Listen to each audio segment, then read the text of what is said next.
सर्वांना माझा नमस्कार।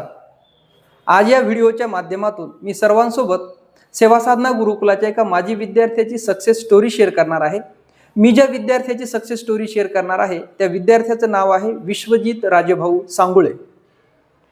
2018 मध्ये विश्वजित सेवा साधना गुरुकुलमध्ये शिक्षण घेण्यासाठी आला। जेव्हा विश्वजितचं ॲडमिशन निश्चित झालं तेव्हा तो गुरुकुलमध्ये राहायला आला आणि त्याने आपलं साहित्य ठेवण्यासाठी एक पेटी सोबत आणली होती। त्या मोठ्या पेटीमध्ये आणखी एक छोटी पेटी होती आणि त्या छोट्या पेटीमध्ये काय साहित्य होतं तर वायर, छोटा लाईट, पक्कड, स्क्रूड्रायव्हर, सोलारची एक बॅटरी, त्यानंतर छोटासा फॅन, असं साहित्य त्याच्या त्या छोट्या पेटीमध्ये होतं। 2-3 दिवस विश्वजितचं निरीक्षण केल्यानंतर आमच्या असं लक्षात आलं की विश्वजित अभ्यासामध्ये सर्वसाधारण आहे पण त्याला इलेक्ट्रिक गोष्टीमध्ये आवड आहे।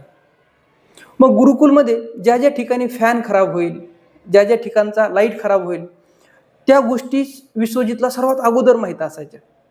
फॅन दुरुस्त करण्यासाठी इलेक्ट्रिशियन आले की ताबडतोब विश्वजित त्यांच्यासोबत जायचा आणि फॅन कसा खोलतात, त्यानंतर लाईट कसा चेंज करतात, म्हणजे इलेक्ट्रिक गोष्टी कशा दुरुस्त करतात याचं तो निरीक्षण करायचा।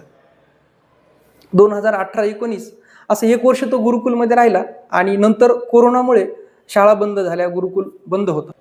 2020 हे वर्ष निघून गेलं, 2021 वर्ष निघून गेलं, 22 हे वर्ष निघून गेलं, 23, 24, 25 एवढे वर्ष मधामध्ये निघून गेले आणि 2026 मध्ये गेल्या महिन्यामध्ये विश्वजित आम्हाला भेटला आणि विश्वजितने सांगितलं की सर, सध्या मी ITIला ॲडमिशन घेतलेलं आहे आणि मी इलेक्ट्रिशियन झालो आहे। मी मोठमोठाले कामं घेत आहे।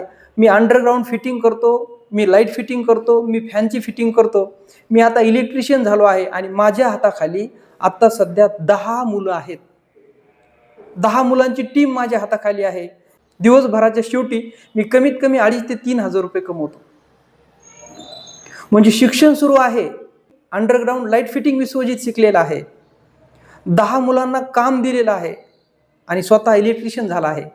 या ठिकाणी ही बोधकथा संपलेली आहे। या कथेचा बोध असा होतो की विद्यार्थ्यांनी शिक्षण घेता घेता काही कौशल्य शिकले पाहिजेत। आज अनेक विद्यार्थ्यांना जर आपण विचारलं की तुला भविष्यात काय व्हायचं तर विद्यार्थी सहज उत्तर देतो, मला नीट करून डॉक्टर व्हायचे, मला CET द्यायची, इंजिनियर व्हायचे, JEE द्यायची, हे तर कॉमन उत्तर झाले। पण हे शिकता शिकता विद्यार्थ्यांनी एखादं कौशल्य विश्वजित प्रमाणे हस्तगत करणं गरजेचं आहे। म्हणजे आज कौशल्य शिकण्याची गरज आहे, हेच मला या व्हिडिओच्या माध्यमातून सांगायचं आहे। विद्यार्थ्यांनी मला कशामध्ये आवड आहे हा प्रश्न स्वतःला विचारला पाहिजे आणि शिक्षकांनी विद्यार्थ्यांचं निरीक्षण केलं पाहिजे की याच्यामध्ये कोणता गुण दडलेला आहे। 2018-19 मध्येच आमच्या लक्षात आलं होतं की भविष्यामध्ये विश्वजित हा इलेक्ट्रिक फील्डमध्ये जाणार आहे। या छोट्याशा प्रसंगातून आपण हे शिकूयात की विद्यार्थ्यांनी नीट, CET, JEE, MPSC, UPSC हे सगळं करता करता एखादं आपल्याला पैसे कमवून देणारं कौशल्य आपण शिकलो पाहिजे, स्किल डेव्हलपमेंट आपण स्वतःची केली पाहिजे। हा महत्त्वाचा बोध या प्रसंगातून आपण घेऊयात। या ठिकाणी थांबतो। धन्यवाद।